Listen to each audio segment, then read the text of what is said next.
Hi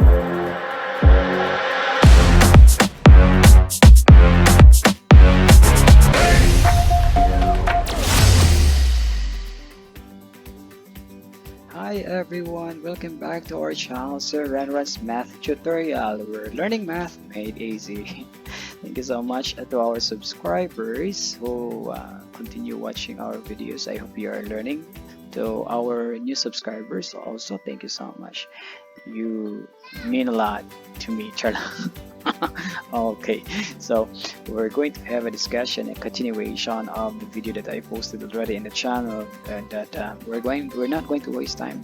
Okay, let's proceed. So we'll be talking about measures of central tendency.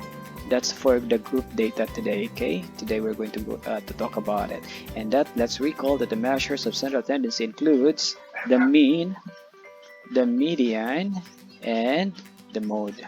Of course, we're going to take it. Our one objective is to calculate the mean, the median, and the mode of a group data. Okay, group data. So let's take first the formulas that we are going to use for computations or calculating the following. For the mean, x bar is equal to the sum of fx over the sum of f.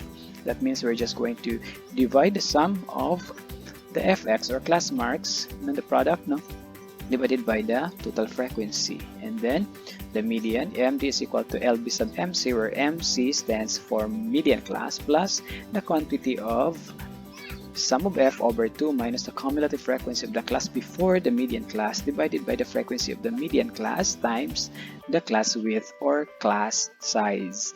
We also have here the mode, which is equal to LB sub MO, where MO stands for model class, and plus the quantity of df sub 1 over df sub 1 plus df sub 2, and then times the interval, where df sub 1 and df sub 2 you'll get to know later. Okay, alright, so now let's take into consideration also the notations that were used in the formula. So let's know each other first. These ones here.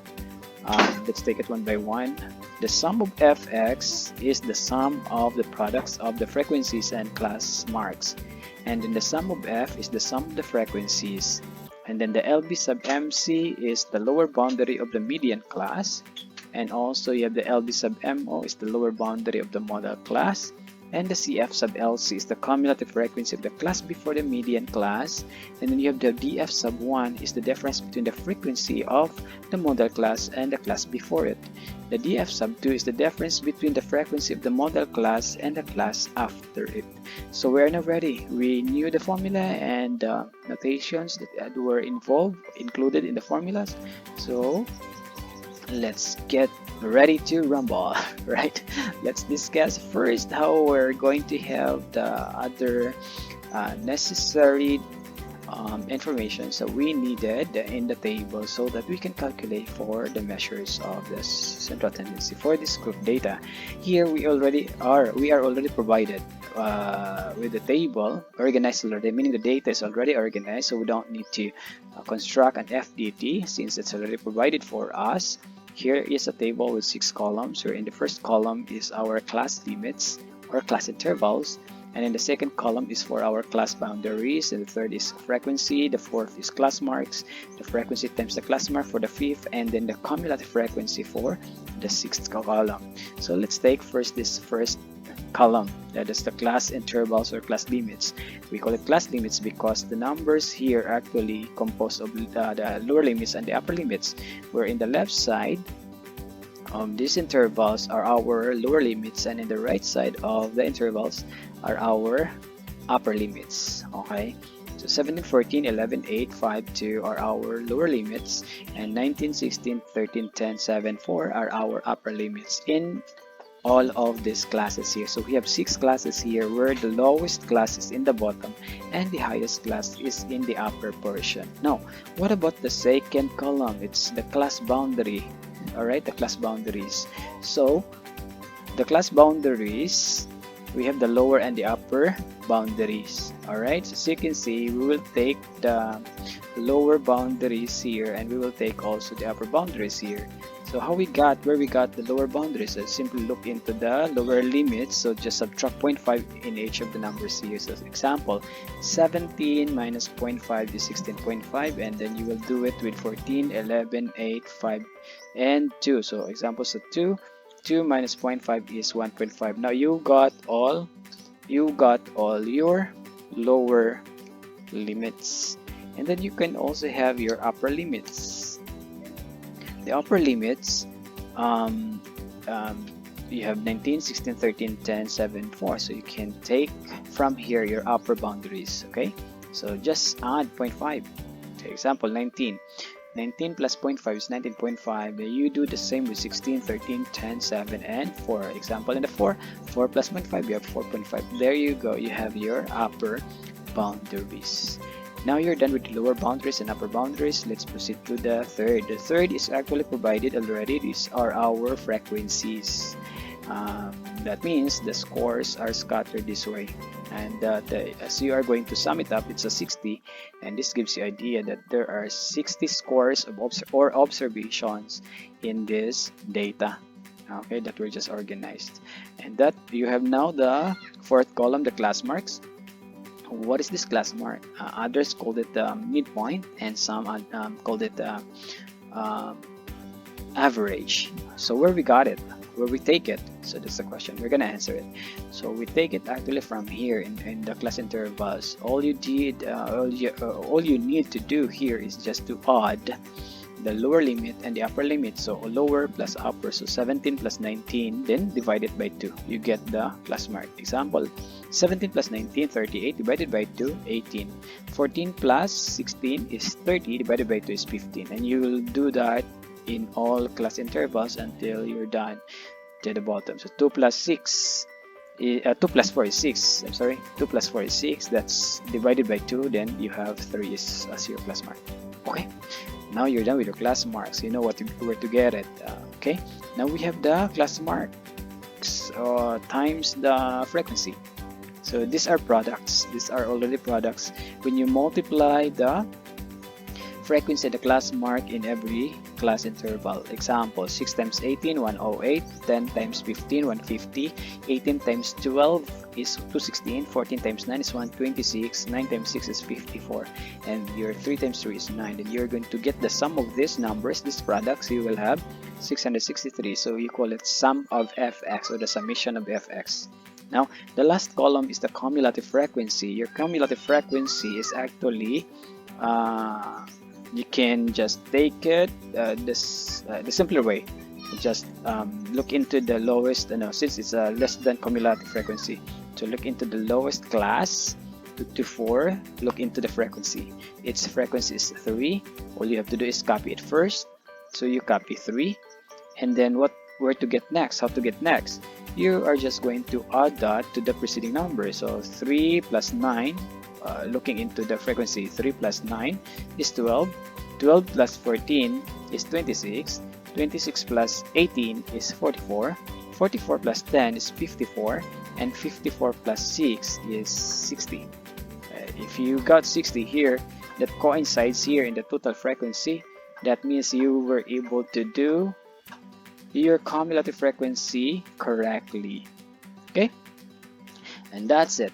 We have now the details that we need so that we can calculate the different measures of tendency, central tendency for this group data. So what are we going to do? Let's go. Let's solve. We will use the same table, so we're just going to minimize it here, but the same entries are found. Okay, and let's calculate first the first measure, the mean. Solving for mean, we're going to use the formula x bar is equal to the sum of fx over the sum of f. And that means we will get the sum of fx here, which is 663, and the sum of f here, which is a 60. So you're going to plug in the values, 663 over 60. Then you can now divide it. So you will have 11.05 as your answer. Hence, the mean is 11.05. That's how simple it is solving for mean, provided you have already your data here in the table.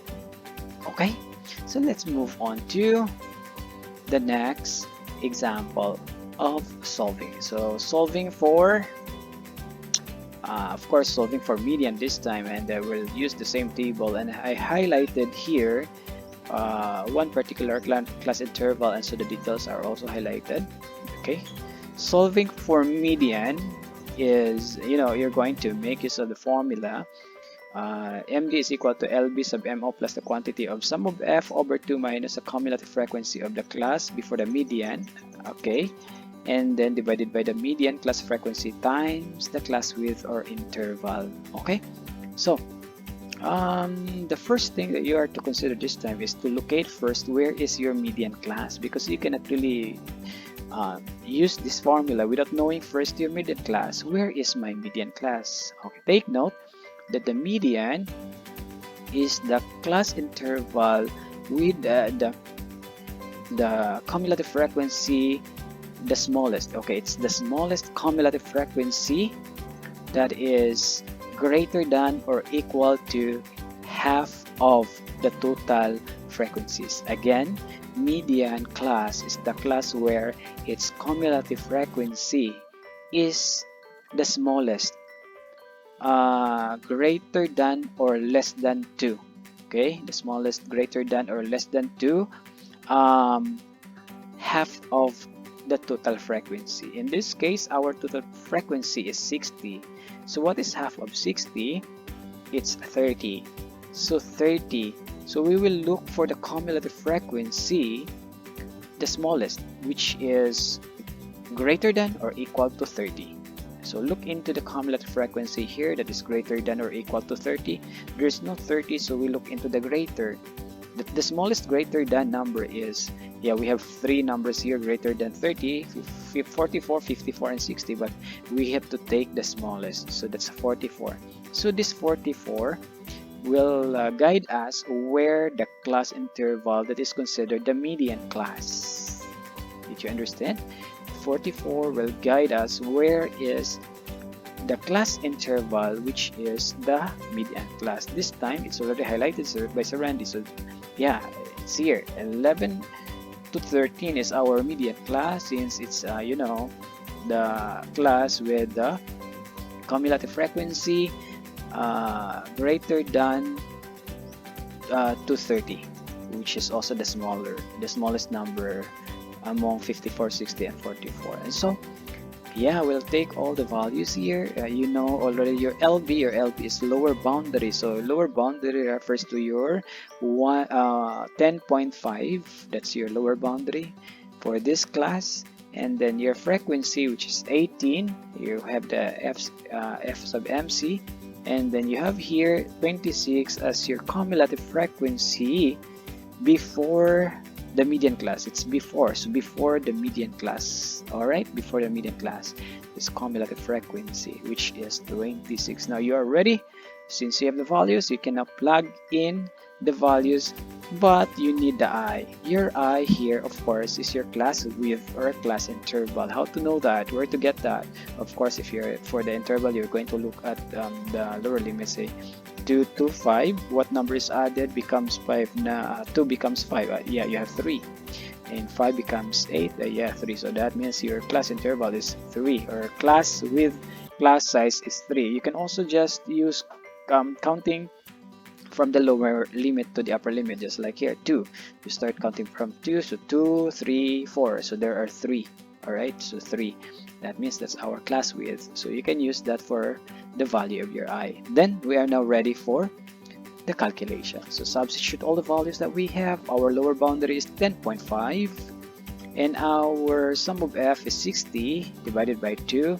Our cumulative frequency before is 26, before the median class is 26, and the frequency of your median is 18. Then your class width or class size is 3. That's it, completely done. And then you're just going to simplify it. 10.5 plus 30 minus 26, because 60 over 2 is a 30. So 30 minus 26 divided by 18 times 3. Then you can simplify it further. 10.5 plus the 4 times over 18. I mean the 10.5 plus 4 over 18 times 3. I'm sorry, that's it. So what is 4 over 18? That's it. We're going to simplify further. 10.5 plus the 0.22222222. So you still have 3 outside, that's the I, okay? So then after that you multiply that to 3, then it becomes 0.666666666, and then you add finally, then you can get your median. If you add that, that's actually 10 point 1666, so 11 point, I mean 11.1666, so on. So you can just have the approximation 11.17. That is now your median. Okay, I hope that's understood. That's how we calculate for the median. The most important is we knew where the median class, so we can get all the details we need to compute for the median.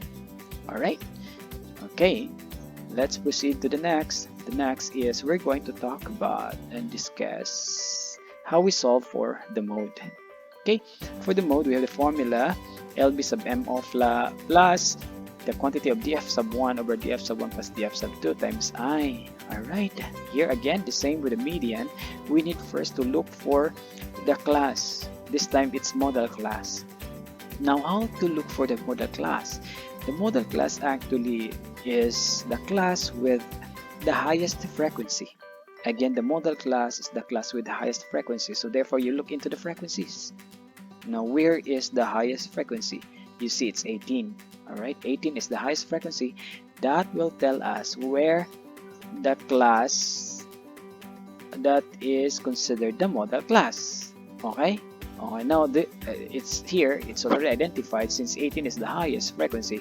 So you have 11 to 13 as our model class. Alright? So it is a coincidence that our median class is also our model class. It usually happens. Okay, it usually happens. And so, very easy. We have now your LB, which is the 10.5.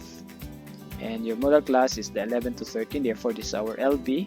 Your frequency for your model class is 18, and the frequency before the model class is 14, and the frequency of the class after, okay, after the model class is 10. So we can compute for the df sub 1 and df sub 2 for using these details now, this values. So it's here. Since the LB or the lower boundary is 10.5, we're gonna have 10.5 here plus 4 over the 4 plus 8. Where we get 4? Actually 4 is from here. We get the difference of the frequency of the model class and the class before it. This is your df sub 1. So 18 minus 14 is 4. That pertains to your df sub 1. How we get df sub 1? Model class frequency minus the frequency of the class before it. So 18 minus 14, we have 4. Since df sub 1 here is also 4, we adjust to look for df sub 2. So df sub 2 is actually the difference of the frequency of the model class and the frequency of the class after it. So you have 18 minus 10, that's an 8. Alright, so that's why you have 8 here, substituting it to df sub 2, and 3 for the interval or the class size or class width. So you have 10.5 plus, this is 4 over 12, right? 4 over 12. So 4 over 12 is the same as 0.333333333 times 3 outside because we still have class size. And so when you multiply that, that becomes 10.5 plus 0.999999999. And so now you are ready to add it. When you add it, that's already 11.5. Hence, the mode is 11.5. That is how we calculate for the mean, the median, and the mode. What is important to remember? In computing for the median, we need first to look for the median class, and how we can locate that. We will take into consideration that the median class is the class with the cumulative frequency that is the smallest, greater than or equal to the half of the total frequency. Okay, half of the total frequency. And then for the mode, you're just going to look for the highest frequency. Which class has the highest frequency? So you see the model class. That's it. Okay, I think that's it. Thank you so much for watching. I hope you learned something. This has been your teacher again, Sir Ran Ran. Goodbye.